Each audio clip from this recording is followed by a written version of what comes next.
हरि ओम। प्रार्थना श्लोक। शांतं शाश्वतमप्रमेयमनघं निर्वाण शांति प्रदम् ब्रह्माशम्भुफणीन्द्रसेव्यमनिशम् वेदांत वेद्यं विभुम् रामाख्यं जगदीश्वरं सुरगुरुं मायामनुष्यं हरिं वन्देऽहं करुणाकरं रघुवरम् भूपालचूडामणिम्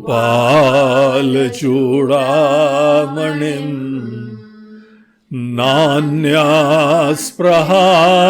रघुपते हृदये स्मदीये सत्यं वदामि च भवानखिलान्तरात्मा भक्तिं प्रयच्छ रघुपुङ्गवनिर्भरां मे कामादिदोषरहितं कुरु मानसं च अतुलितबलधामं हेमशैलाभदेयं दनुजवनकृशानुं ज्ञानिनामग्रगण्यम् सकलगुणनिधानं वानराणामधीशं रघुपतिप्रियभक्तं वातजातं नमामि। श्रीराम जय जय राम। श्रीराम जय श्रीराम जय जय राम। श्रीराम श्रीराम जय जय राम। श्रीराम श्रीराम जय जय राम। श्रीराम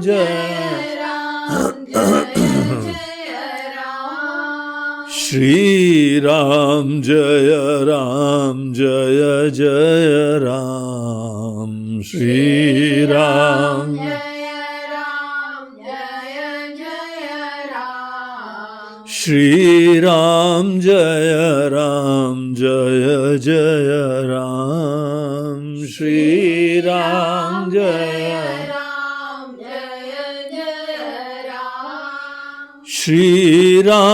श्रीराम जय जय राम। श्रीराम जय श्रीराम जय जय राम। श्रीराम जय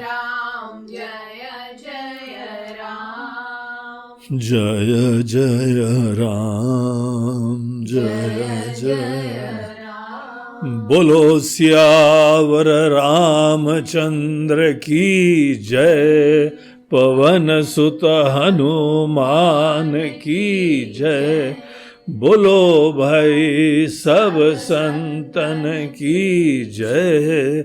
नमः पार्वती पते हर हर महादेव। हरि ओम। पिछली बार हम लोग सुंदरकांड के अपने प्रसंग में देख रहे थे कि भगवान श्री राम 3 दिन तक समुद्र की वंदना करते रहे, लेकिन समुद्र देवता तो भी प्रकट नहीं हुए। 3 दिन का इतना महत्वपूर्ण समय जहाँ पे एक दिन भी वेस्ट करना बहुत ही अनुचित है। 3 दिन उन्होंने समुद्र देवता की आराधना में लगा दिए, प्रसन्न हो जाएं, प्रकट हो जाएं, लेकिन वो नहीं हुए। तो फिर राम जी को क्रोध आता है और वो बोलते हैं कि भय बिनु होई न प्रीति। अनेकों लोग हैं, उनको डराने की जरूरत नहीं होती है। विवेकी लोग होते हैं, संवेदनशील होते हैं, भावना होती है। उन लोगों को प्रेम से कुछ ज्ञान दो, शिक्षा दो, मार्गदर्शन दो, संरक्षण दो, व्यवस्था दो, तो उस चीज का कोई महत्व नहीं समझते हैं, वणिक बुद्धि से काम करते हैं।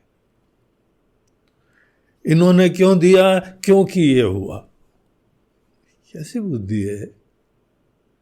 इन्होंने क्यों दिया, क्योंकि तुमने ये दिया। तुम अपमान करने का कोई और तरीका नहीं तुम्हारे पास, ऐसी बुद्धि है तुम्हारी। भावना की दुनिया का कोई परिचय नहीं है। क्या वणिक बुद्धि रखती हो, हमने इतना दिया, उन्होंने इतना दिया, ये सोच है हमारी।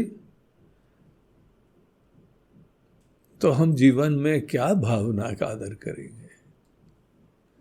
किसी की भावना के दृष्टिकोण से सदैव अवलोकन करना चाहिए। और जब बड़े लोग भगवान श्री राम जैसे वंदना कर रहे हैं, निवेदन कर रहे हैं, किस दृष्टि से सोचोगे। क्या लेन देन है, क्या लेना देना है। हमने ये दिया, उन्होंने ये दिया। अरे आपने तो इतना ही चढ़ाया, ज्यादा तो चढ़ाया ही नहीं। हम उसी के अनुपात में आपको देंगे, ऐसा सोचना चाहिए। अगर ऐसी सोच है तो तुम भयंकर संसारी बुद्धि है, इसको वणिक बुद्धि कहते हैं, तुम्हारी व्यापारी की बुद्धि है। ऐसी दुनिया में तुम्हारा कोई अपना नहीं होने वाला, कोई यहां पे भावना नहीं जगने वाली। और ऐसे लोग सदैव छोटे पने के अंदर ही जीते हैं और छोटे पने में ही मरते हैं। ऐसे लोगों से अगर कोई काम करवाना हो तो स्वार्थ का लॉलीपॉप दिखाना पड़ता है। अपने स्वार्थ से ही काम करते हैं। जो लाभ से केवल प्रेरित हो रहे हैं, उनके स्वार्थ की दुहाई दो, तभी वो काम करेंगे। जहां उनको स्वार्थ संकट में दिखाई पड़ेगा तो बहुत उत्साही हो जाएंगे, बड़ी भावना जग जाएगी। और जहां उनका स्वार्थ जो है चलता रहे, तो फिर भाई हमने लेना, तुम्हारा देना, ये सब लेन देन चलता है। ऐसे लोगों का कभी विकास नहीं होता है। गीता के अंदर भगवान वणिक बुद्धि को पाप की अभिव्यक्ति समझते हैं। बहुत भावुकता को भी पाप समझते हैं, वणिक बुद्धि को भी पाप समझते हैं। उसको पाप योनि कहा जाता है। हाँ, ये बात भगवान आगे उसी श्लोक में बोलते हैं कि अगर वणिक बुद्धि वाला व्यक्ति स्वार्थ से चिंतित और वो अपने आप को व्यवहार कुशल समझता है लेन देन के द्वारा, तुमने कितना दिया, हमने इतना दिया, ऐसी जो बुद्धि होती है, वो लोग अपने स्वार्थ के शेल से कभी निकल ही नहीं सकते। यद्यपि उनके दृष्टिकोण से बड़े स्मार्ट लोग हैं वो, लेकिन असली स्मार्टनेस होती है अपने ही ईगो के शेल से निकलना। विवेक की दुनिया, भावना की दुनिया, भक्ति की दुनिया, उसमें कोई गणित नहीं होती है। ऐसे लोगों को इसीलिए तो ज्यादा वो प्रेरित नहीं करती है।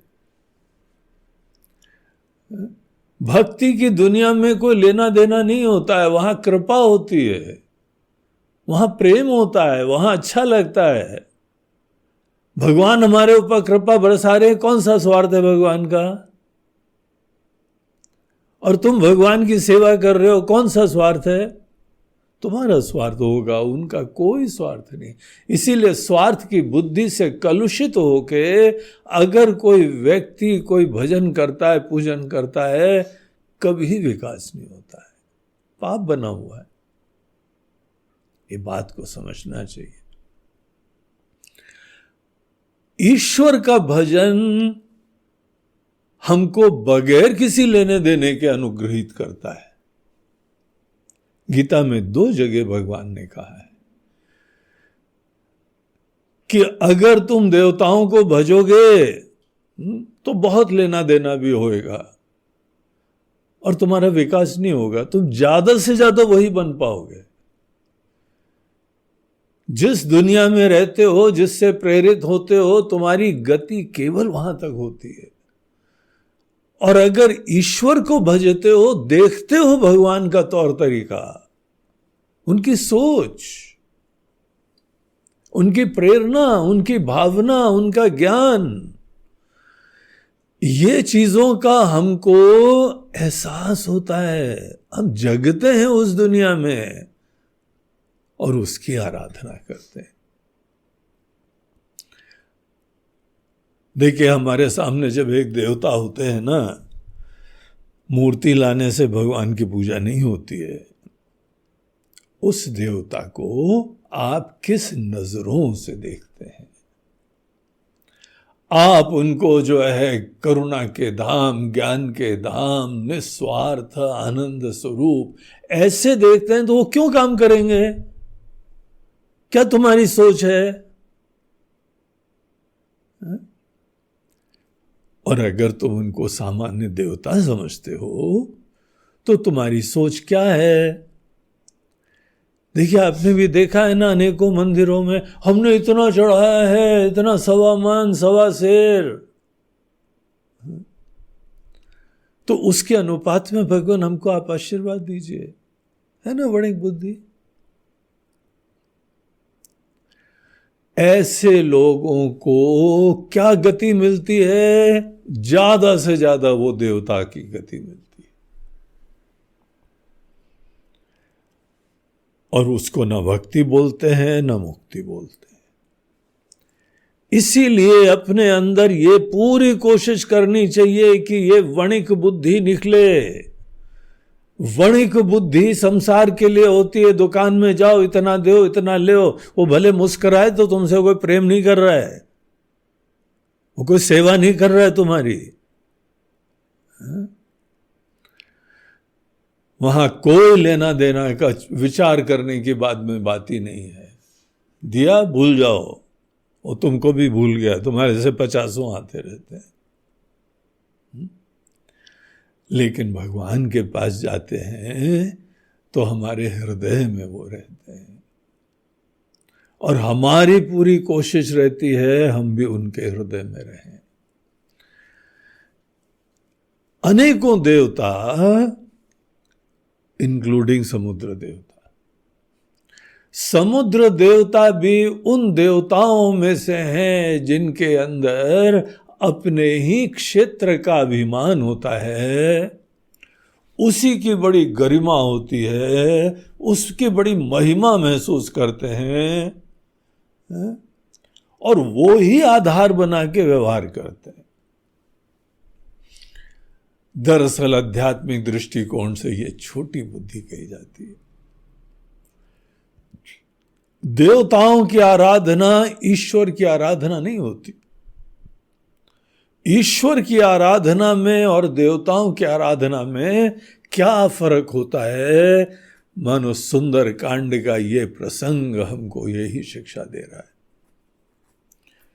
जैसे हमने बताया, गीता में भी भगवान बोलते हैं तुम भज तो रहे हो, लेकिन किसको भज रहे हो? चोर का शिष्य भी अपने गुरु को भजता है, लेकिन क्या बनता है? अच्छा चोर। केवल भजते हैं, उससे कोई काम नहीं होता है। आइए गुरुदेव हमारे आ गए, गुरुदेव साष्टांग दंडवत। लेकिन गुरु जी कौन है? सीनियर चोर।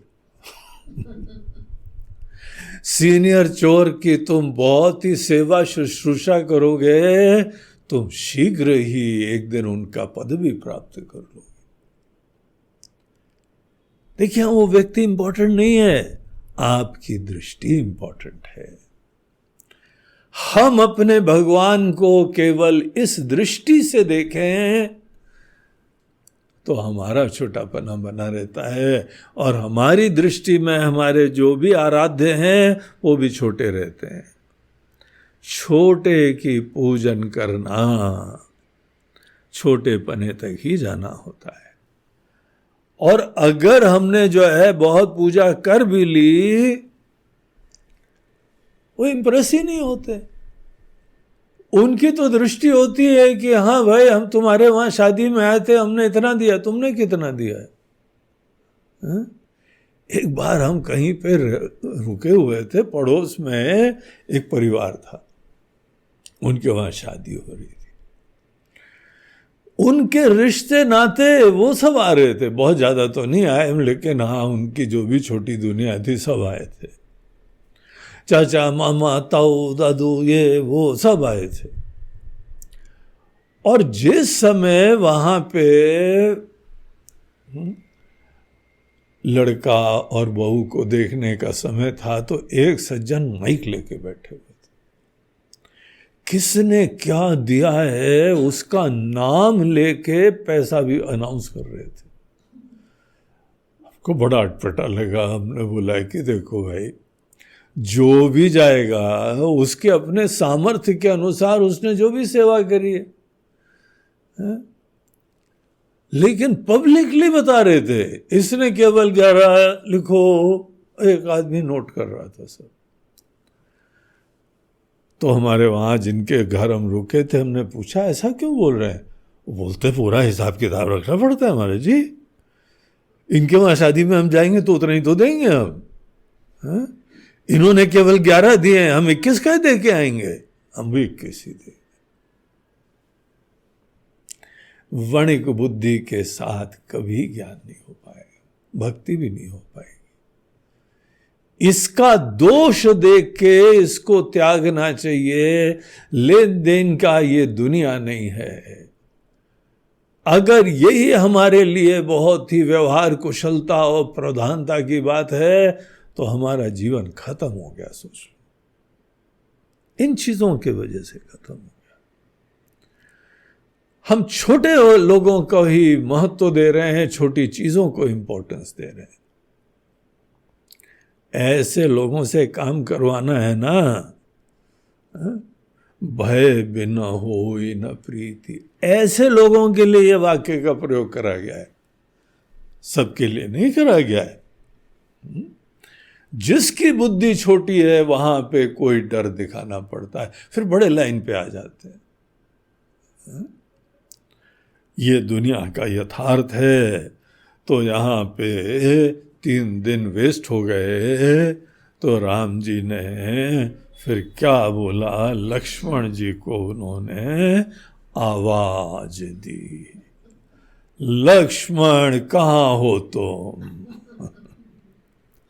क्या बोलते हैं राम जी, लक्ष्मण बान सरासन आनु, सोषौ बारिधि बिसिख कृशानु, सठ सन विनय कुटिल सन प्रीति, सहज कृपण सन सुंदर नीति, ममतारत सन ज्ञान बखानी, अति लोभी सन बिरति बखानी, क्रोधी सम कामे हरि कथा, ऊसर बीज बहे फल जता, अस कही रघुपति चाप चढ़ावा, यह मत लक्ष्मण के मन भावा, संधाने प्रभु बिसिख कराला, उठी दुदधि उर अंतर ज्वाला, मकर उरग झष गन अकुलाने, जरत जंतु जल निधि जब जाने, कनक धार मणि गण नाना, बेप्ररूप आयउ तजिमान, काटे पै कदरी भरई, कोटि जतन को सींच, विनय न मान खगेश सुनो, डाटे पै नवनीच सियावर। जय पवन सुत हनुमान की जय, बोलो भाई सब संतन की। लक्ष्मण बान सरासन आनु, सोषों बारिद बिसिख कृशानु। लक्ष्मण हमारा धनुष बाण लाओ, हम इस समुद्र को सुखा के रख देते। बिसिख कृशानु, हम इसको सोख देंगे, ऐसा अग्नि बाण का संधान करेंगे। अग्नि बाण को जब भी भगवान धारण करते हैं, बड़ा से बड़ा कोई भी जल की राशि हो, वो पूरी सोख के खत्म हो जाती। देखिए कैसे कैसे सब अस्त्र शस्त्र हुआ करते थे। आजकल भी विज्ञान इस प्रकार की चीजें धीमे धीमे बना रहा है, लेकिन यही सब चीजें पहले विद्यमान थी। ये चीजें बड़ी नोट करने की हैं। ऐसे अस्त्र शस्त्र, ऐसे वेपन्स, ऐसी टेक्नोलॉजी, ये सब इन लोगों ने सिद्ध करी हुई थी। देखिए 3 तरीके होते हैं किसी चीज को सिद्ध करने के, एक यंत्र से, एक मंत्र से, एक तंत्र से। यंत्र, मंत्र, तंत्र 3 तरीके होते हैं कोई कार्य करने के लिए। एक तो कोई मशीन ले आओ, या किसी प्रकार का ऐसा विवेक का प्रयोग करो, मंत्रणा का प्रयोग करो, उसके द्वारा कोई दिशा प्राप्त हो जाती है। और तंत्र एक व्यवस्था, एक ऐसे अनुष्ठान, एक अभ्यास, उसके द्वारा कोई कार्य की सिद्धि होती है। आजकल का जमाना यंत्र का जमाना है। अनेकों इंस्ट्रूमेंटेशन, अनेकों टेक्नोलॉजी, उसके द्वारा ये समस्त जो कार्य हो रहे हैं, यही कार्य रामायण की प्रामाणिकता के बारे में अब तो पूरी दुनिया को कोई शंका नहीं है कि राम जी थे। ये समुद्र, देखिए राम सेतु आज भी सामने प्रमाण बना हुआ है। भगवान श्री कृष्ण की पूरी लीला, उनका जीवन, द्वारका नगरी उसका प्रमाण है जो समुद्र में डूबी हुई है। ये सब पूरे एक ऐतिहासिक सत्य थे, लेकिन इनके पास जो तौर तरीके थे, जो टेक्नोलॉजी थी, जो सिद्धियां थी, उन्होंने उसी का वर्णन करा हुआ है और उसमें ये सब चीजें विद्यमान हैं। भले पुष्पक विमान हो, भले यहां समुद्र को सुखा देने की विद्या हो, आज एक सामान्य व्यक्ति के लिए कल्पना के बाहर है। सामान्य व्यक्ति तो चंद्रमा को भी देखता है, क्या कभी वहां जाने की हम कल्पना भी कर सकते हैं? हमारे दृष्टिकोण से संभावना भी होती है क्या? लेकिन ये केवल संभावना नहीं, ये तो एक यथार्थ हो चुका है। अभी तो जो है एलॉन मस्क जी, स्पेस एक्स वाले, टेस्ला वाले, हाइपर लूप वाले, पता नहीं कौन कौन से वाले हैं, सभी क्रांतिकारी चीजें करते हैं। उन्होंने कभी टूर बनाया है कि स्पेस में घूमने का टूर,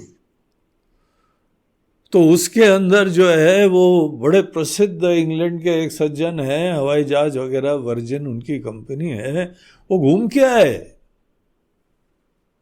हो भी गया टूर उनका।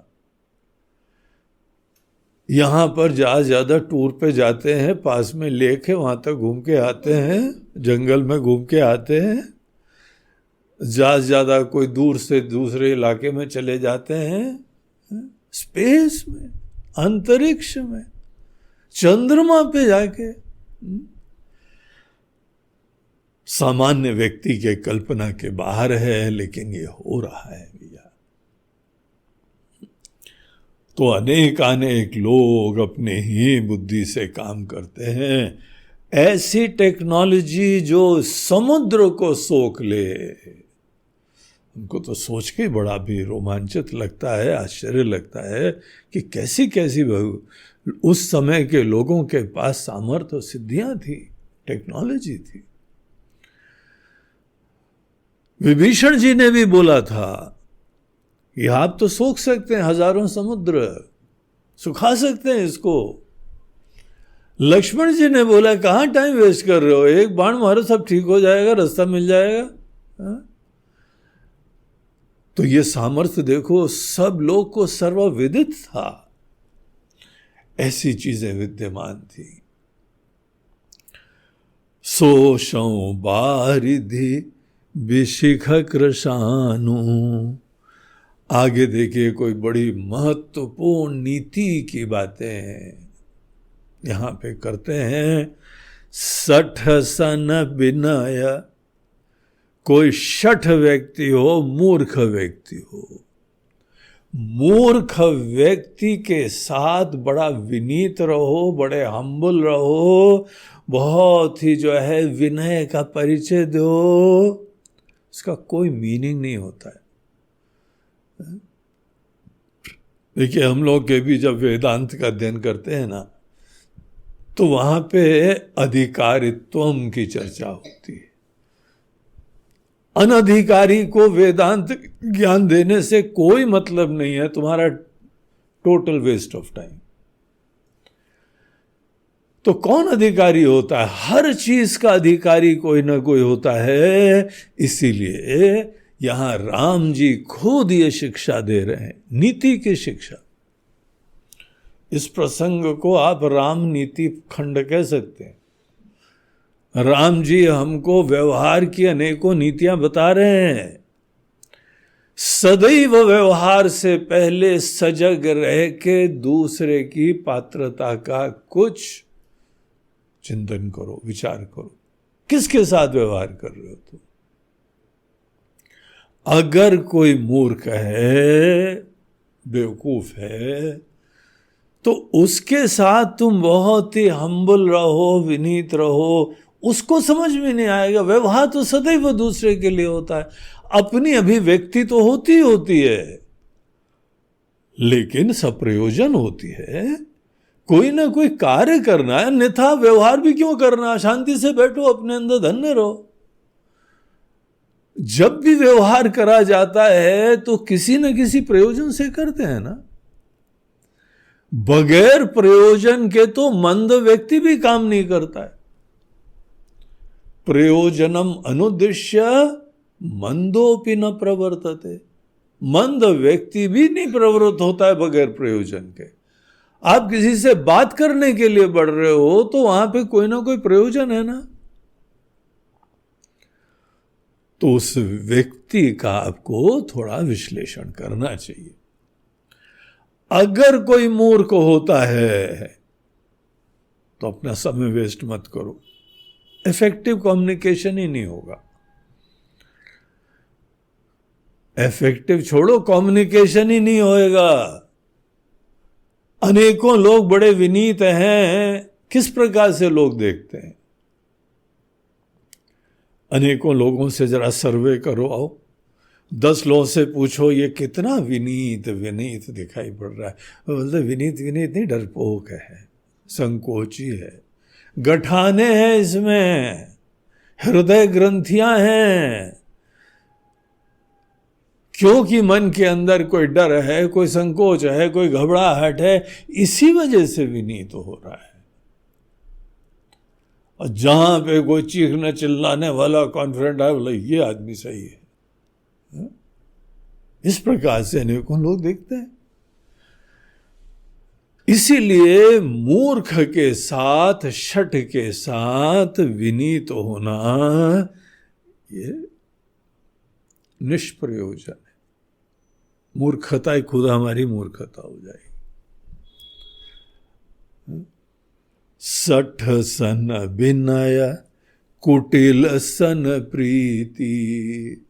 जो आदमी कुटिल है, तिगड़मी बुद्धि का है,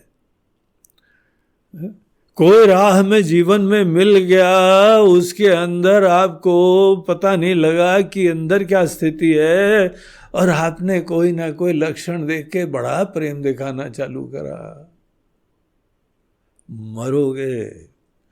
ऐसी जगह जहां पानी भी नहीं मिलेगा। कुटिल सन प्रीति, कुटिल के साथ, टेढ़ी बुद्धि के साथ, छोटी बुद्धि के साथ। छोटी बुद्धि इतना डेस्परेट होती है, कुटिलता कैसे आती? सोचो, कुटिलता व्यक्ति के अपने छोटेपने का परिणाम होता है कि वो डेस्परेट होता है, कोई तौर तरीके, धर्म की नीति वीति कुछ नहीं ध्यान देगा। आपकी भावना अवना तो गई जो है वो बाजार, भावना आपकी गई बाजार, कोई कीमत नहीं होती है। अनेकों लोग जो है कहीं पे प्रेम करके ऐसे मरते हैं। अभी हमने सुना किसी के वहां पे कोई लड़का लड़की थे, उनका बड़ा प्रेम हो गया, 5-6 महीने तक प्रेम चला।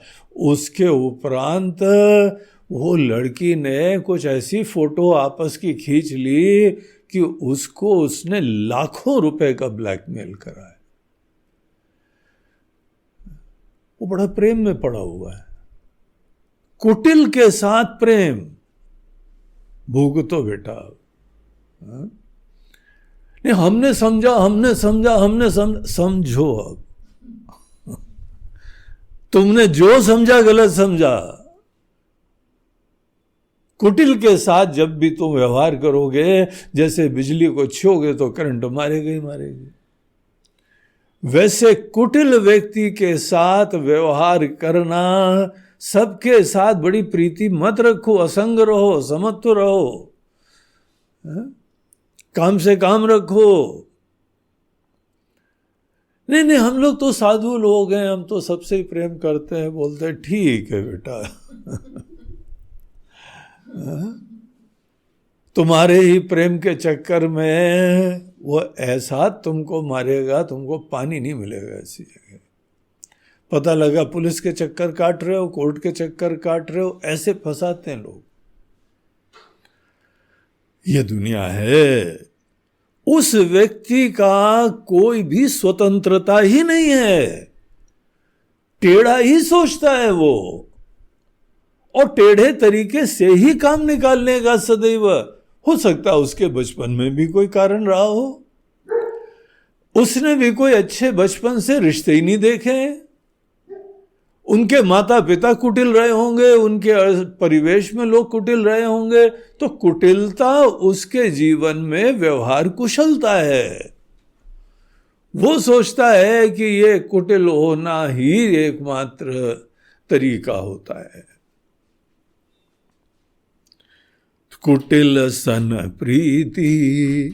इसीलिए यद्यपि प्रेम जो है वो सबके साथ होना चाहिए, हमारे हृदय में प्रेम होना चाहिए, लेकिन किसी व्यक्ति के साथ प्रेम की अभिव्यक्ति बहुत सोच समझ के करो, जिम्मेदारी होती है।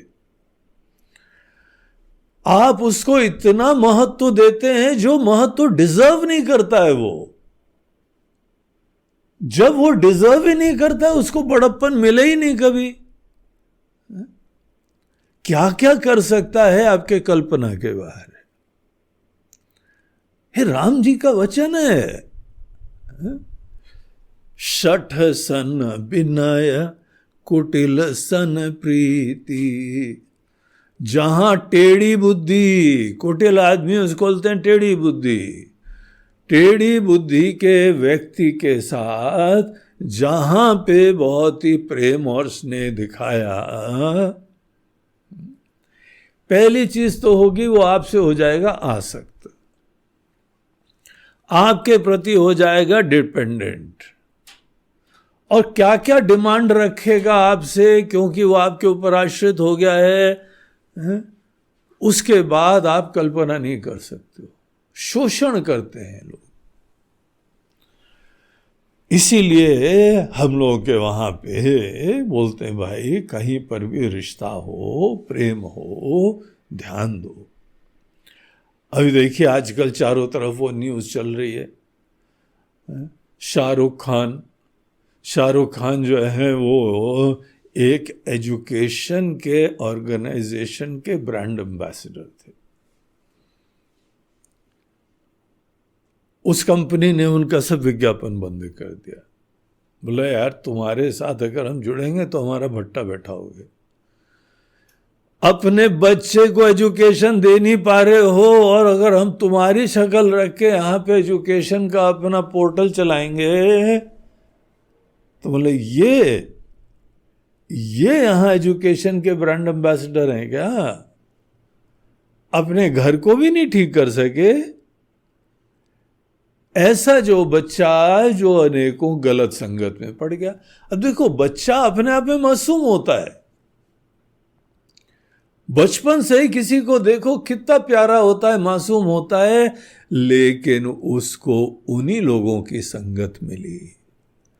माता पिता को टाइम ही नहीं है, वो बिजी हैं अपने काम धंधे में, अपनी कला में, अपने अनेकों प्रकार की समृद्धि की प्राप्ति में, धन दौलत के चक्कर में।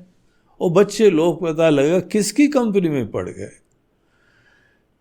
बंबई के तो लोगों के बारे में पता लगता है कि इतना प्रचलन हो गया है नशे का कि फिल्मी लोगों की दुनिया में तो पता लगा ज्यादातर सभी नशा पानी करते हैं।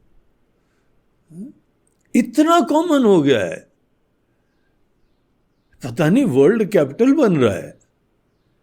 इतनी इंपोर्ट होती है नशा पानी कि हर पार्टी में चल रहा है, और इसके बगैर कोई पार्टी नहीं हो रही है। टुन्न ना हो जाए, नशे में जो है वो पूरा लीन ना हो जाए। वो बच्चे को धीमे धीमे यही एक्सपोजर मिला। जिस समय पुलिस ने पकड़ा तो पता लगा, रिपोर्ट्स आ रही हैं कि वो गाड़ी में ही चरस पी के आए थे।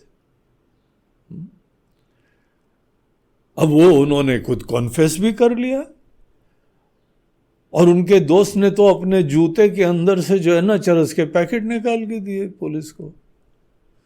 जहां पे दो चार डंडे वंडे पड़े तो वो बोला यार पिटाई कौन खाए, निकाल के दे दो, खत्म हो कहानी, जो होगा देखा जाएगा। वैसे ही नशे में थे। उल्टे सीधे लोगों के साथ दुस्संग सर्वथैव त्याज्य। लेकिन ये बच्चों को देखो जो कुटिलता के रास्ते में पड़ जाते हैं, केवल इतना पर्याप्त थोड़ी है कि तुम उनके साथ नहीं जाओ, इनके साथ नहीं जाओ। ज्यादा इंपॉर्टेंट चीज है अच्छे लोगों का साथ मिले। और यह भी माता पिता का कर्तव्य होता है, एक संतुलन स्थापित करना चाहिए। बच्चों के लिए भी समय देना चाहिए, उनको कंपनी चाहिए। एक छोटे बच्चे की हम कहानी सुन रहे थे, इतना मन को जो है वो द्रवित कर देने वाली। एक बच्चा जो है वो अपने डैडी के पास गया, बोला कि डैडी आप इतने बिजी रहते हैं, क्या करते हैं? बोलते हैं अरे बेटा सब काम धंधा है, हमारी इंडस्ट्री है, हमारे बिजनेस है, हमारा ये है, हमारा वो है। बेटा काम नहीं करें जो है ना, तब तक आप लोगों के लिए हम व्यवस्था, भोजन पानी, गाड़ी, कपड़ा, ये सब कहाँ व्यवस्था कर पाएंगे? तो I have to be very busy. तो बोला अच्छा आप कितना कमाते हैं डैडी? अब ये सब ज्यादा डिटेल के लिए भी डैडी के पास टाइम नहीं।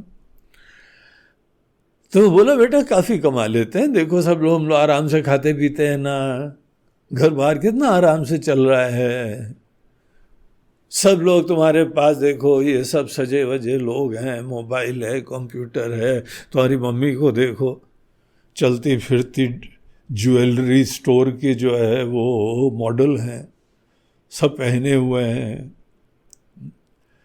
तो बोला नहीं तो भी आप कितना कमाते हैं बताइए? तो उन्होंने बोला हम इतना जो है वो लाखों रुपए कमाते हैं। बोला अच्छा आप 5 मिनट में कितना कमा लेते हैं? अब पिताजी तो गणित में बहुत ही पारंगत थे, गणित में लगे रहते थे। तो उन्होंने फटाफट कैलकुलेट करा कि दिन में इतनी कमाई होती है तो 1 घंटे में इतनी होती है और 5 मिनट में इतनी होती है। तो बोलते हैं बेटा हम करीब जो है वो $100 कमा लेते हैं 5 मिनट में। $100 5 मिनट में कमा लेते हैं आप? अरे तुम्हारे डैडी हैं बेटा, ऐसे वैसे चीज थोड़ी है। तो बेचारे का चेहरा बड़ा मायूस हो गया। बोला क्यों, क्या प्रॉब्लम क्या होगी, तुमको क्या समस्या होगी? तो बच्चा बोलता है कि डैडी हमको आप $60 उधार दे सकते हैं क्या? बोला आज ये हमारा बिटुआ विचित्र प्रकार की बातें कर रहा है, कितना कमा लेते हैं, 5 मिनट में कितना कमा लेते हैं और उधार दो। अरे बेटा तुम्हारे लिए है सब। नहीं नहीं हमको आप उधार दो, हम आपको वापस करेंगे। बोला क्यों मजाक कर रहे हो बेटा? बोला नहीं प्लीज हमको आप $60 दे दीजिए। तो डैडी ने बोला ठीक है लो $60। तो उन्होंने जेब से फटाफट जो है $60 निकाले और बच्चे को दे दिए। तो बच्चा दौड़ के अपने कमरे में गया और अपनी गुल्लक से उसने कुछ पैसे निकाले और सब मिला के एक झोले में लाया। बोला कि डैडी ये $100 है, क्या हम आपके 5 मिनट जो हैं खरीद सकते हैं?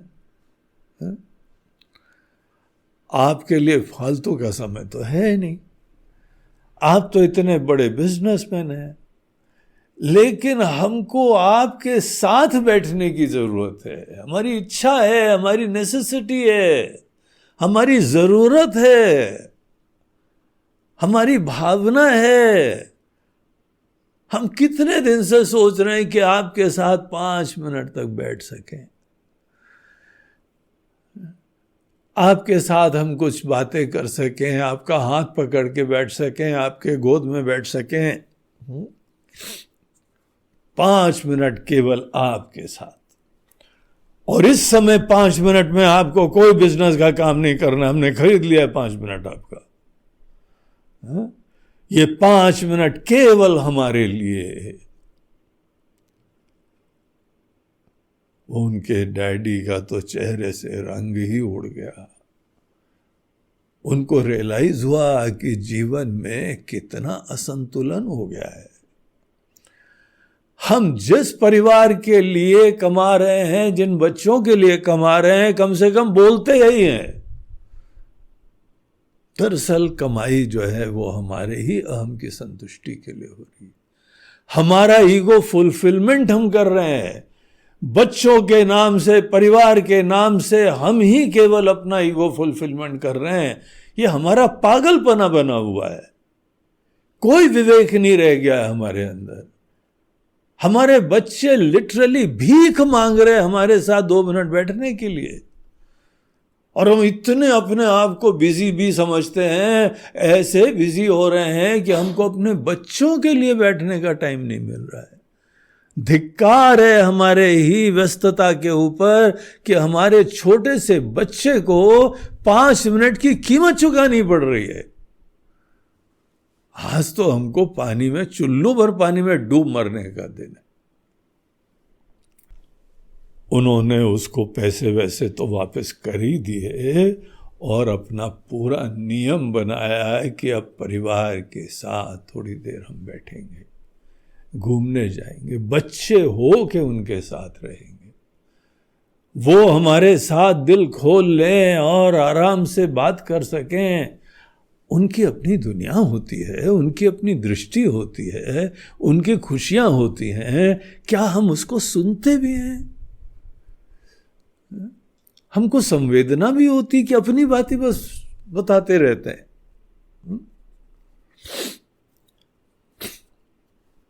तो कुटिल सन प्रीति, कुटिल व्यक्ति, किसी का मन ऐसा उलझा हुआ है, छोटी बुद्धि है, सोच समझ के जरा प्यार व्यार करा करो।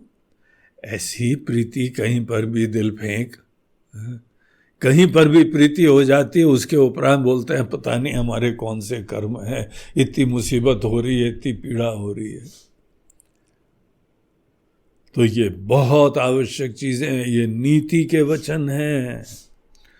मूर्ख के साथ विनय, कुटिल के साथ प्रेम, फंसोगे मरोगे, यही परिणाम होने वाला है। सहज कृपण सन सुंदर नीति, और किसी व्यक्ति को जो है वो बड़ी उदारता का दिव्य ज्ञान दे रहे हो, वो व्यक्ति कौन है?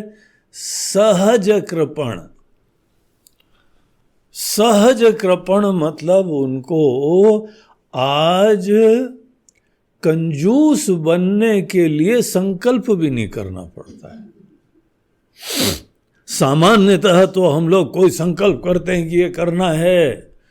किसी का छोटापना, कंजूसी, लोभीपना इतना डीप घुस गया है कि वो सहज रूप से कृपण हो गया, छोटा हो गया। अगर किसी व्यक्ति को, अगर तुम्हें ज्ञान व्यान देना है ना, बड़प्पन का ज्ञान, उदारता का ज्ञान, ब्रह्म का ज्ञान, आत्मा का ज्ञान तुमको देते, पहली बात तो उस आदमी का ये चीजें बुद्धि आएगी, महाराज जी फायदा क्या होगा? हम आत्मा का ज्ञान प्राप्त करेंगे तो फायदा क्या होगा?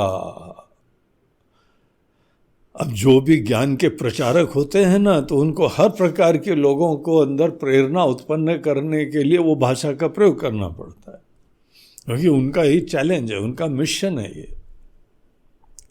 किसी तरीके से दुनिया को ये सब चीजों का परिचय तो हो जाए, परिचय करवाना हमारा काम है। उसके बाद फिर वो करें ना करें ये तो उनका अपना है, स्वतंत्रता है।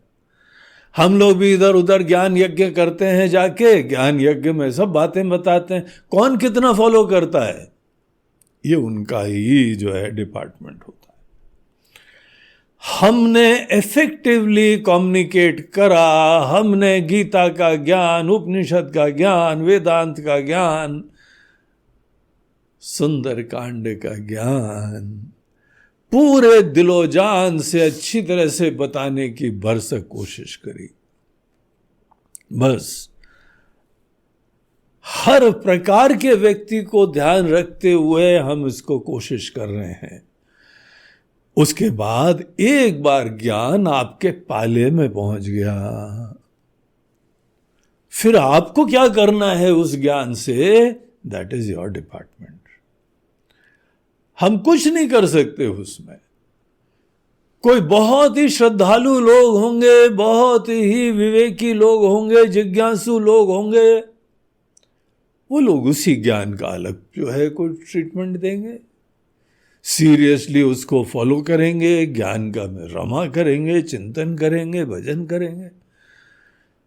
कोई लोग इसी को धंधा बना देंगे, कोई लोग अपने ही ज्ञान की जो है महिमा दिखाने के लिए इसको एक तरीका बना लेंगे। कौन कैसा करता है, कोई उपेक्षा कर देंगे, कोई ध्यान ही नहीं देंगे। ले हाँ, आज की शाम कट गई, अब महाराज जी अगली बार कब आ रहे हैं आप?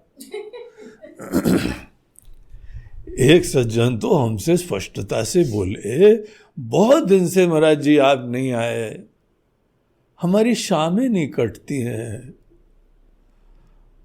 अब हमको याद आया कि हमारे स्वामी लोग डंडा क्यों रखते हैं।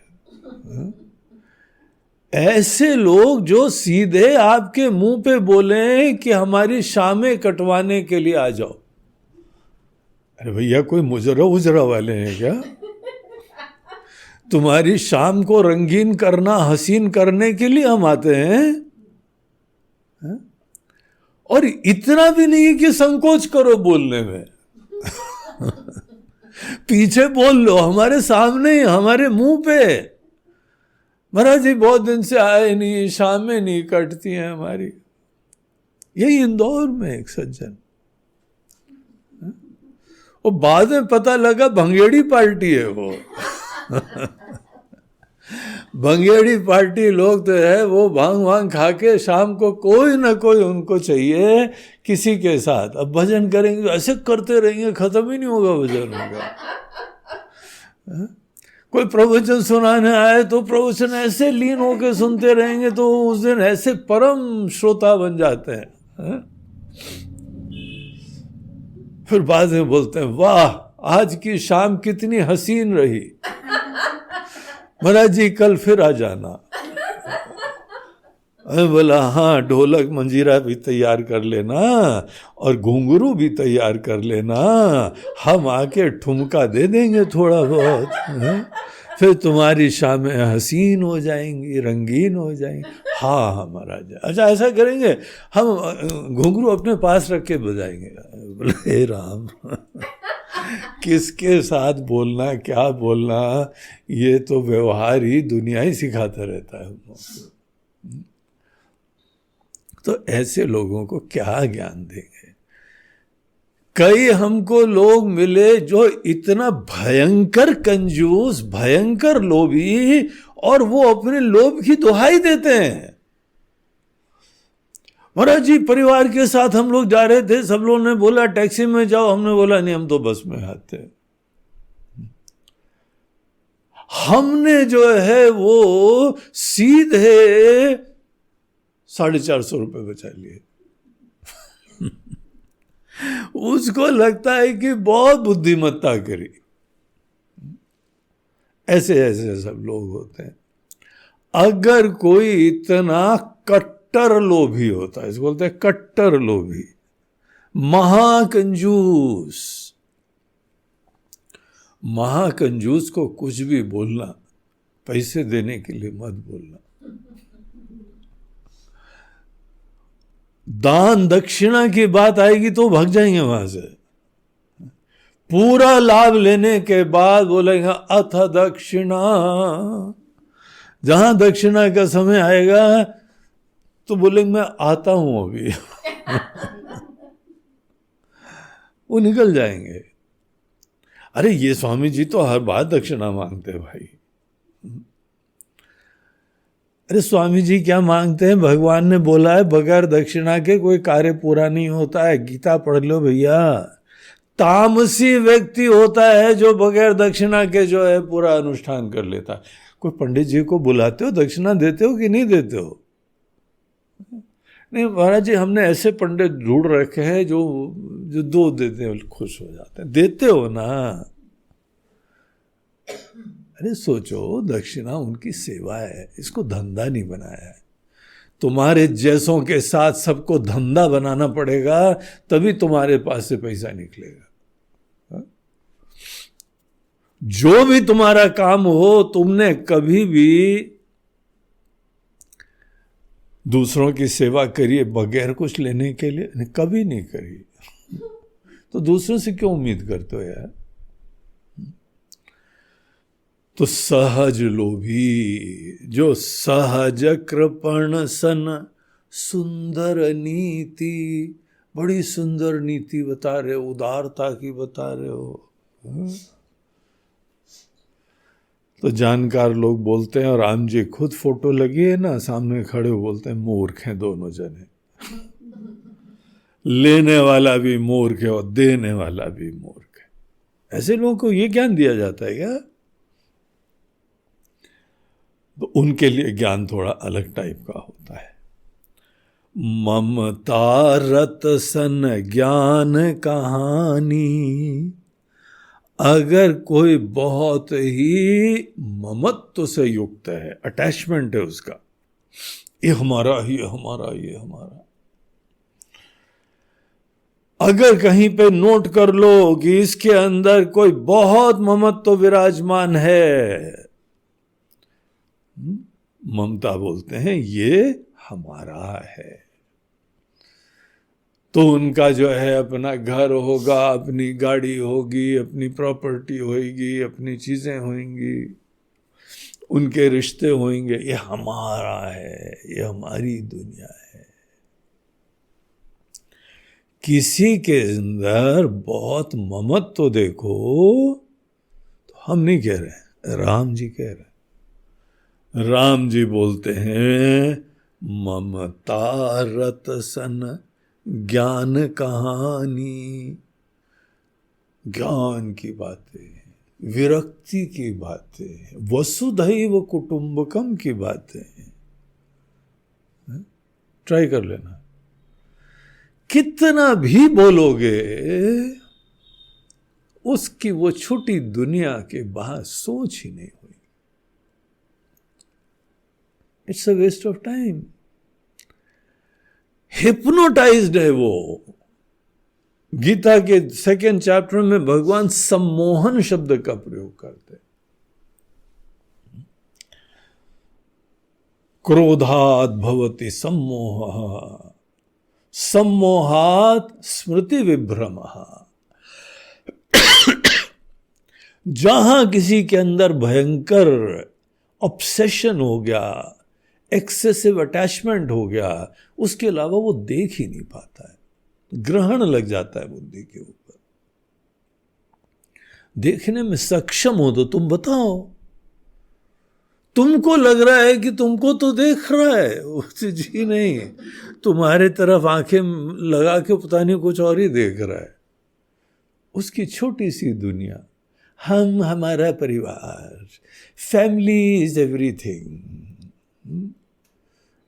And neighbour is a problem. पड़ोसी, अरे वो तो बड़ी भयंकर समस्या है यार, हर बार आता है, वो शक्कर मांग के ले जाता है, चाय ले जाता है, वो फिर कभी वापस नहीं करता है। ये नेबर के साथ सदैव दूर रहो। उसकी दुनिया केवल हम दो, हमारे दो, और इसको बड़ा प्रेम बोलता है। उस अटैचमेंट को, उस ममत्व को, उस ऑब्सेसिव रिलेशनशिप को, दरअसल जो कि डर से होती है, जो कि छोटेपने से होती है, इनसिक्योरिटी से होती है ममत्व। ममता स्वार्थ की पूर्ति के लिए ऐसे व्यक्ति के दृष्टि से एक व्यवहार कुशलता है। एक आध व्यक्ति को तुम सुख दे लो तो तुम्हारी व्यवस्था होती रहेगी, अन्यथा पूरी दुनिया आपकी। जब भगवान ने हमको दुनिया में भेजा, पूरी दुनिया हमको ही दी थी उन्होंने। हम लोग अपने छोटेपने से ही केवल इतनी जगह अटक जाते हैं। ऐसे लोगों को ज्ञान की कहानी नहीं बतानी चाहिए, क्योंकि वो ग्रहण नहीं कर पाएंगे। हम चाहते हैं वो एक आध दिन जीवन में कभी ज्ञान के लिए पात्र बने, लेकिन ज्ञान के लिए पात्र बनने के लिए उनको अपना सब ममत्व छोड़ना पड़ेगा। हमारे पुराने महात्मा लोग तो जब तक कोई अपना सन्यास नहीं ले ले, उसको वेदांत का ज्ञान नहीं देते थे। अगर वेदांत का ज्ञान चाहिए, तुमको आत्मा को ब्रह्म जानना है, तो अपना संसार, छोटापना, अपनी दुनिया छोड़नी चाहिए। अगर तुम अपनी छोटी दुनिया को नहीं त्यागते हो तो तुम बड़े होने के लिए सिंसियरली आकांक्षी ही नहीं हो। वो त्याग ही तुम्हारे मन के अंदर श्रद्धा का सूचक होता है। तो इसीलिए ऐसे लोगों को ये ज्ञान कहानी ममता रत, देखिए थोड़ा बहुत ममता सब में हो जाता है, ये हमारा है, ये हमारा है, लेकिन यहां भगवान राम रत वर्ड यूज करते हैं, ममता रत, ऐसा रमता रहता है कि उसके अंदर से निकल ही नहीं पाता है। वो जो है बहुत ही दोष है, जो हमको अंधा बना देता है, जो हमको बाकी चीजों के लिए अनुपलब्ध कर देता है। ममता रत सन ज्ञान कहानी, अति लोभी सन बिरति बखानी। और वही पुनः अत्यंत लोभी। लोभी व्यक्ति कौन होता है? जो असंतुष्ट रहता है, कुछ भी उसको मिले वो संतुष्टि नहीं होती उसके अंदर, और चाहिए और चाहिए और चाहिए, सतत और करता रहे। ऐसे लोगों के बच्चे भी बिगड़ जाते हैं। एक लोभी पिता हो माता हो, इतना फोकट का अनावश्यक जमा करते हैं कि उनके बच्चे लोग बगैर मेहनत के खाने के लिए प्रेरित होते हैं। और जाना तो है ही, हर व्यक्ति को थोड़े दिन बाद चले जाना है। तो इसीलिए जो है वो व्यक्ति केवल अपने परिवार को भी खराब करता है, खुद भी खराब होता है। तो इस तरीके से जो अति लोभी सन बिरति बखानी, क्रोधी सम काम ही हरि कथा। क्रोधी के साथ शमत्व की, शम मतलब शांति, सदैव सब पे भन्नाता रहता है, सदैव सब पे खुंद खाए रहता है, पूरी दुनिया पे गुस्सा आता रहता है उसको। सीधे जो है ना भगवान को भी नहीं छोड़ता है। भगवान के ऊपर भी गुस्सा आ रहा है, हमको प्राइम मिनिस्टर पे भी गुस्सा आ रहा है, चीफ मिनिस्टर पे भी गुस्सा आ रहा है, हमारे जो है प्रेसिडेंट पे भी गुस्सा आ रहा है, यूनाइटेड नेशंस पे भी गुस्सा आ रहा है, और अपना पड़ोसी अड़ोसी तो बहुत ही गुस्सा आता है हमको। और सबसे बड़ी बात है हमारे घर वालों पे गुस्सा आता रहता है, पत्नी पे तो उसको बहुत गुस्सा आता रहता है। और कई लोग डोमेस्टिक वायलेंस, अब कोई इतना पूरा जीवन आपके लिए समर्पित करके सेवा कर रहा है और ये डोमेस्टिक वायलेंस क्यों होना चाहिए? क्रोधी, शांति से प्रेम से काम ही नहीं करता है। क्रोधी सम, शम की बातें हैं, मनोनिग्रह शमः, मन को शांत करने की साधनाओं को, उस गुण को शम कहा जाता है। और मन के अंदर समत्व हो, शम हो, समत्व एक होता है, शम एक होता है। सम जो है नेचुरली मन की शांति का वातावरण होता है। तो क्रोधी आदमी का मन शांति नहीं रहता है, वो बेचारे इधर उधर भटकते रहते हैं, यहां शांति मिली थोड़ी, यहां शांति मिली, वहां थोड़ी शांति मिली।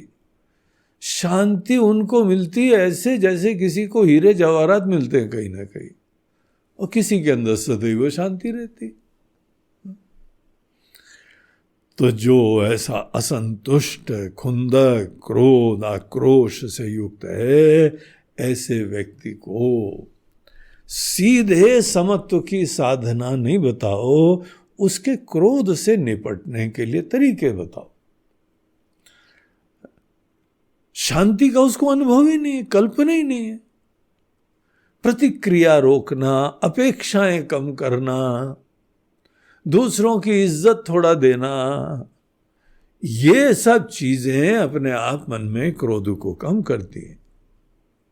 ऐसी कुछ बातें बतानी पड़ती हैं, सीधे समत्व की बातें नहीं बतानी पड़ती।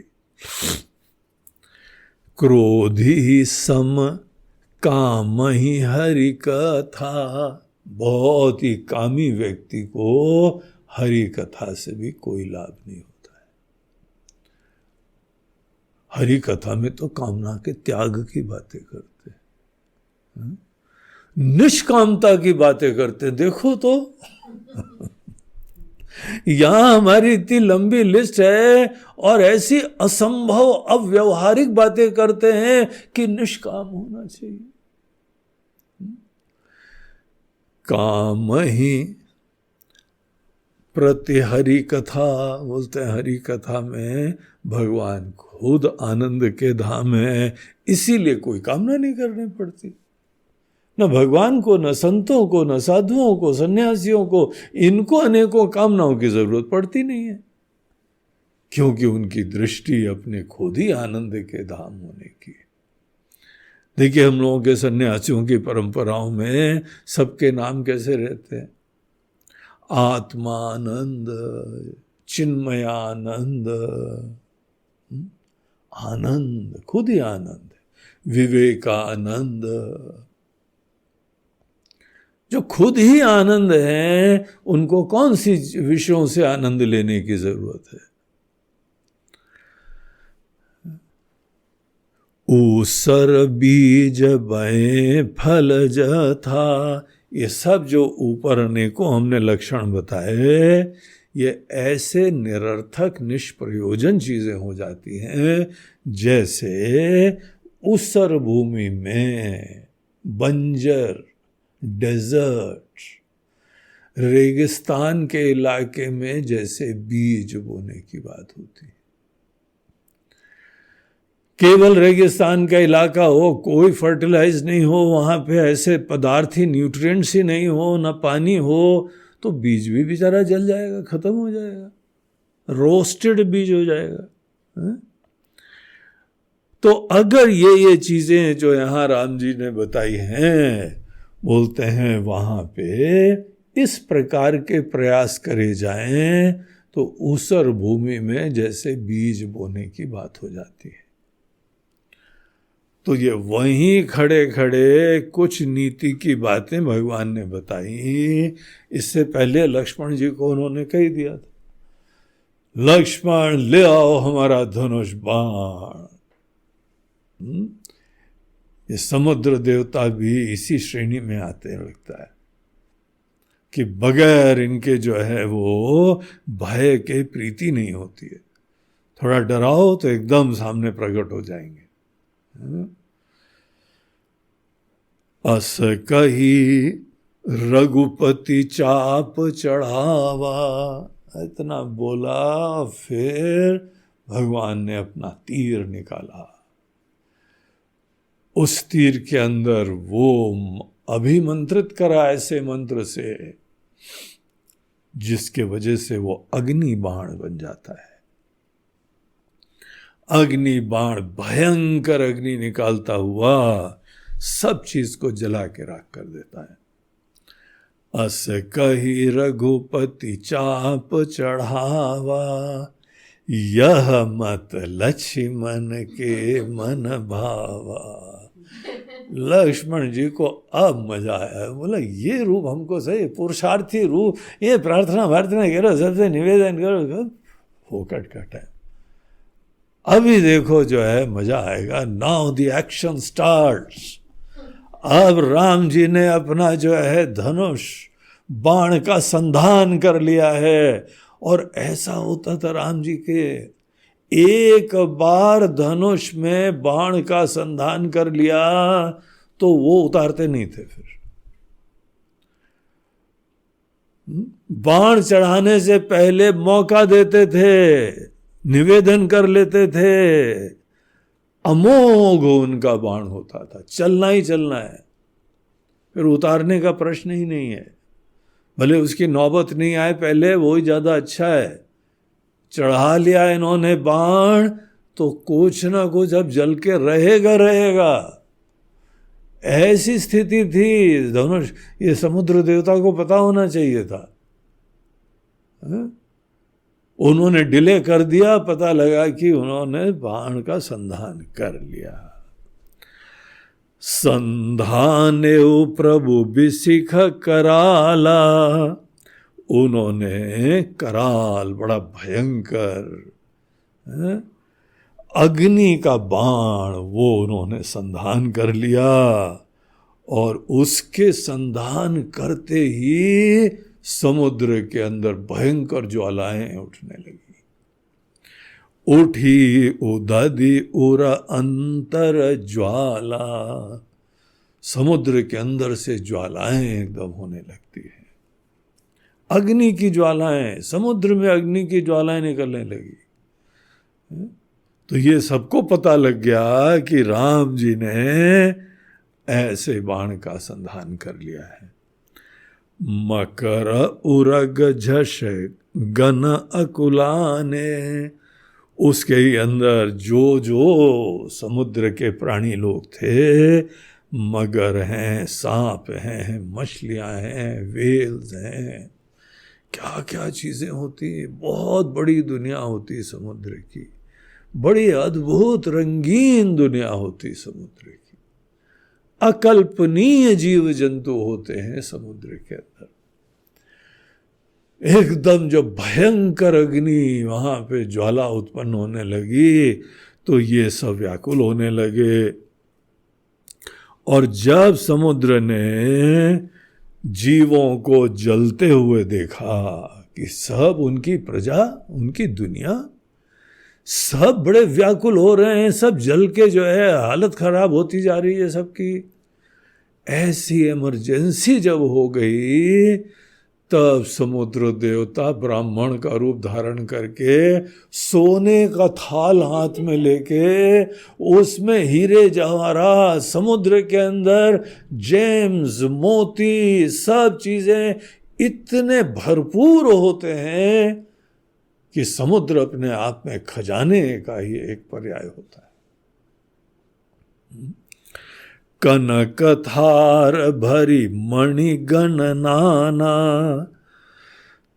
तो सोने के थाल में अनेकों मणियां, रत्न वो लेके विप्र रूप आयु तजिमाना, सब अभियान किनारे हो गया।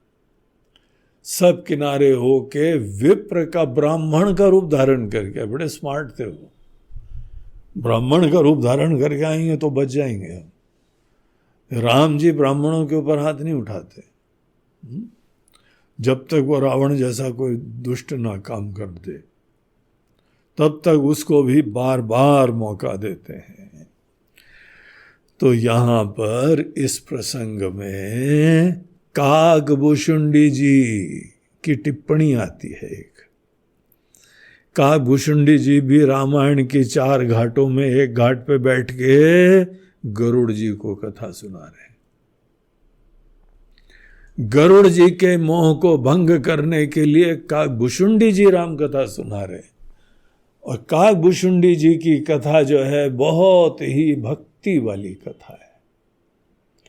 जो जो प्रसंग आते हैं जहां काकभूषुंडी जी ने गरुड़ जी को कोई बात करी, रेफरेंस आता है तो उसको नोट करना चाहिए। वो सब भक्ति के विशेष कुछ सूत्र होते हैं, व्यवहार के लिए बहुत उपयोगी होते हैं। तो काकभूषुंडी जी यहां पर बोलते हैं, काटई पई कदरी फरई कोटि जतन को सींच। तो हे गरुड़ जी, कई बार ये जीवन में होता है कि केले को जैसे आप पानी देते रहो फल नहीं होता है। केले की खेती वाले जानते हैं, जिन्होंने अपने घर में भी केले लगाए वो भी जानते हैं। काटई पई कदरी फरई, काटने से ही केला फल देता है दोबारा। वैसे तो केले का पेड़ जो है ना, एक बार फल देता है खुद ही खत्म होने लगता है, और अगर नहीं खत्म हुआ तो काट दो, वहीं पे दोबारा केला निकलता है, फिर से उसके पत्ते निकलते हैं, स्टेम निकल आता है, और उसका स्टेम क्या होता है, केवल पत्तों की लेयर होती है, और अंदर बहुत पतली सी स्टेम होती है घास जैसी, वो एक केले का छोटा सा डंडा जैसा निकलता है, उसको भी जो है भोजन के लिए लोग बड़ा पसंद करते हैं। तो वो जो है घास की पीछे की स्टेम और ऊपर के पत्ते निकल आते हैं, और फिर दोबारा फिर फल देता है। यही केले का ये स्वभाव देख के अनेकों लोग शिक्षा प्राप्त करते हैं कि कुछ लोगों को जब तक कोई भय भी न हो, न प्रीति का सिद्धांत, कुछ ना कुछ डराना पड़ता है, उनको डांट लगानी पड़ती है, तब जाके काम करते हैं। तो वो छोटी बुद्धि के लोग हैं। हम देखते हैं यहाँ पे हम लोगों ने कई बार आश्रम में कोई कंस्ट्रक्शन वर्क करवाया जब भी, तो नॉर्मली उनका टीम आती है, एक ठेकेदार होता है, ठेकेदार के अंदर कुछ लेबर होती है। ठेकेदार काम वाम नहीं करता है, उसका काम स्पेशलाइजेशन होता है काम करवाना। आप बगैर ठेकेदार से कोई लेबर को ले आओ ना, तो आपको पता लगे वो बैठे ही रहता है, जहां दाएं बाएं गए तो फिर बीड़ी निकाल के बैठ गए, और फिर जा रहे चाय पीने, काम ही नहीं होता है। और एक ठेकेदार में इन्वेस्ट कर दो आप, ठेकेदार को भी कुछ पैसा अवश्य देना ही पड़ता है, वो ऐसा काम निकलवाता है कि वो सवेरे से शाम तक इतना आउटपुट हो जाता है, अमेजिंग सा। और उसकी भाषा सीधी होती नहीं है, ऐसा चीखना चिल्लाना, गाली गलौज सब, और लेबर लोग कोई रिएक्ट नहीं करते हैं। तो बोलते हैं यही बुद्धिमान है, इन बैलों को यही हाँक सकता है, तब जाके काम करते हैं। तब अपने को लगता है कि देखो सदैव सबसे प्रेम से बात करने में अनेकों को समझ में नहीं आता है। तब ये जो है दोहा याद आता है, काटते कदरी फरई कोट जतन को सींच। कितना सींचते रहो, कितना चाय पिलाते रहो, भैया चाय पी लो, भैया सेब भी खा लो, भैया बिस्किट दे देते हैं, वो भैया बैठ के खाते ही रहते हैं, काम हम कुछ नहीं करते हैं। काटते फरई कदरी, वो दूसरी भाषा का प्रयोग करते हैं, और सदैव उनका पैसा कुछ बचाए रखते, पूरा कभी देते नहीं है। एडवांस देने का तो प्रश्न ही नहीं है, कुछ सदैव बचाए रखते हैं। देखो कोई भी लेबर कॉन्ट्रैक्टर को देखो, दूसरे दिन तभी आते हैं, नहीं तो आएंगे ही नहीं। जिस दिन लेबर का पेमेंट होता है, दूसरे दिन 2 दिन तक गायब रहते हैं।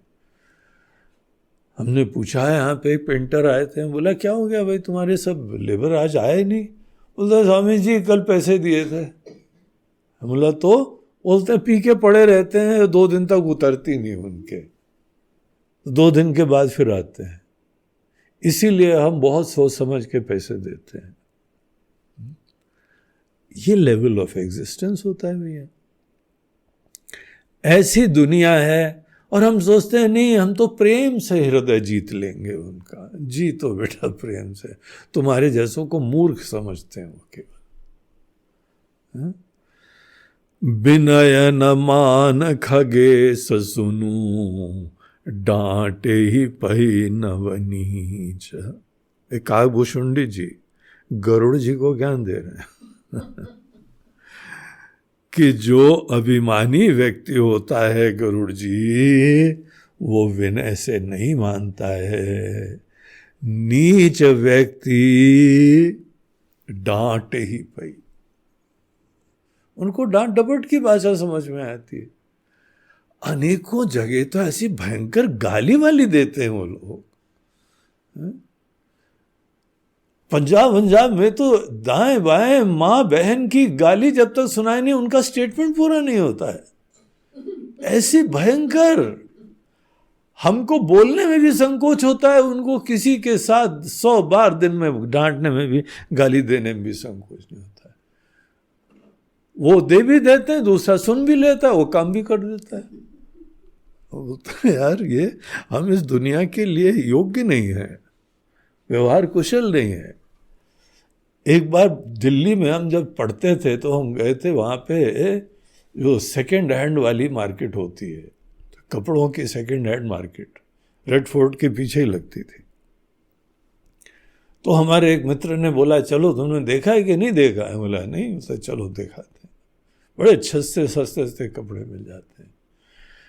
तो हम लोग गए वहाँ पे, हम हॉस्टल में रुकते थे वहाँ। तो उधर गए तो वहाँ पे उसने एक पैंट दिखाई, तो बड़ी अच्छी लगी हमको। तो उसने जो रेट बताया, हमको बताया था थोड़ा भाव-ताव करना होता है, तो उसने 100 रुपये बताए। हम बोला नहीं भैया 100 रुपये नहीं देंगे, हम तो 95 ही देंगे। तो उसने बोला ठीक है, नहीं 95 में तो होएगा नहीं, 95 से नहीं होता, 97 में चलो कर देते हैं। तो हम बड़े खुश हो गए, हमने वाह व्हाट अ डील।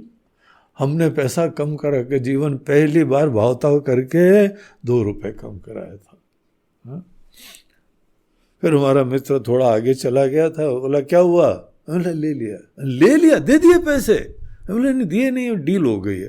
रुक जाओ, पैसे देना नहीं है, हम यहाँ तुम्हारे साथ आए हैं, हम तुम्हारे एक्सपर्ट गाइडेंस वाले हैं, हम जब बताएंगे तब देना है। हम बोला चलो ठीक है। तो उसने बोला नहीं लेंगे, ये तो बहुत सही नहीं चीज़ है। तो आगे जाने लगा। फिर उसने बोला अच्छा ठीक है थोड़ा सा कम कर देते हैं, और उसने जो है 40 रुपए की खरीदी। हमको इतना शर्म लगी, ऐसा लगा कि 40 रुपए बेचारे को दे रहा है। व्हाट अ शोषण, व्हाट एन एक्सप्लॉयटेशन। गरीब आदमी के पेट के ऊपर लात मारने की बात होगी। कम से कम ये बेचारा लाया होगा 80 रुपए में, तो 2 4 5 10 रुपए कमा रहा होगा। उसमें 40 में भी कमाया उसने। वो भी बड़ा खुश हो गया। बोला भाई ये दुनिया के लिए हम बने नहीं हैं, ऐसा लगता है। हमको बहुत शिक्षा लेनी है यहाँ पे। अनेकों लोगों का भाव ताव देख के हम तो महिलाओं के साथ बाजार जाती नहीं है। ऐसी बेशर्मी के साथ हम अपनी माता जी को भी देखते थे। कभी सीधे नहीं लेना। बड़ी बड़ी बाजार में मॉल में जाएंगे, पता नहीं कितने दे आएंगे, मगर छोटे लोगों के पास भाव ताव ऐसा भयंकर करेंगे, और फिर हमको रियलाइजेशन ये होता है कि ये इसी योग्य ही है। वो 5 रुपए की चीज 50 रुपए में बताएंगे और फिर 20 रुपए के बेचेंगे। उनकी दृष्टि से फायदा ही होता है। ऐसे ही अनेकों लोग हैं, उनको अभिमानी लोग, भयंकर इगोइस्टिक लोग, हवा में लोग, उनको प्रेम की भाषा समझ में नहीं आती है। ये बात काकभूषुंडी जी गरुड़ जी को सुना रहे। गरुड़ जी किसी देवताओं की दुनिया में रहते हैं ना, इसीलिए इनके इस दुनिया के रीति रिवाज बताते हैं। तो अनेकों बार हमको कड़क होना पड़ता है। सीधी बात यह है कि व्यवहार किससे करे ना, उसका बारे में थोड़ा जगना पड़ता है। राम जी ने कोशिश करी कि इनको हम पहले प्यार से करें, कोई जो है वो इसको दोषी नहीं समझेगा हमारे गुस्से होने को। तो महाराज जी प्रकट हो गए। फिर क्या होता है ये हम लोगों का कल का प्रसंग है। श्री राम जय जय राम, श्री राम जय जय राम, श्री राम जय जय राम, श्री राम श्री राम जय जय राम, श्री राम जय जय राम, श्री राम जय जय राम, श्री राम जय राम जय जय राम, श्री राम जय जय राम, श्री राम जय राम जय जय राम, श्री राम जय जय राम, श्री राम जय राम जय जय राम, श्री राम जय जय राम, श्री राम जय जय जय राम, जय जय राम, जय जय राम। बोलो सियावर रामचंद्र की जय, पवन सुत हनुमान की जय, बोलो भाई सब संतन की।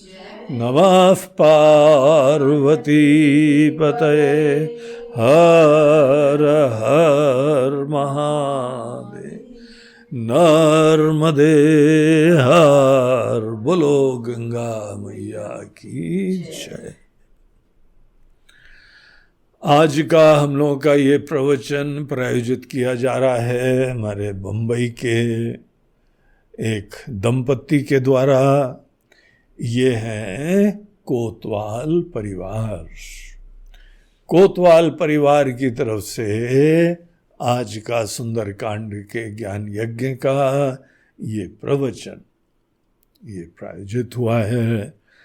कोतवाल परिवार में पंकज कोतवाल जी और उनकी धर्मपत्नी छाया कोतवाल जी बड़े सरल सात्विक दंपत्ति हैं, भगवान के अनुरागी हैं, चरणानुरागी, और सत्संग में आते रहते थे। जब कोरोना के पूर्व हम जाते थे, अभी तो 2 साल से ये सब कार्यक्रम बंद पड़ा हुआ है, तो उस समय इन दोनों से मुलाकात होती थी और बड़ा देख के मिल के सदैव बड़ा प्रसन्नता होती थी। आप दोनों को बहुत बहुत शुभकामनाएं, बहुत बहुत आशीर्वाद इस सेवा के लिए।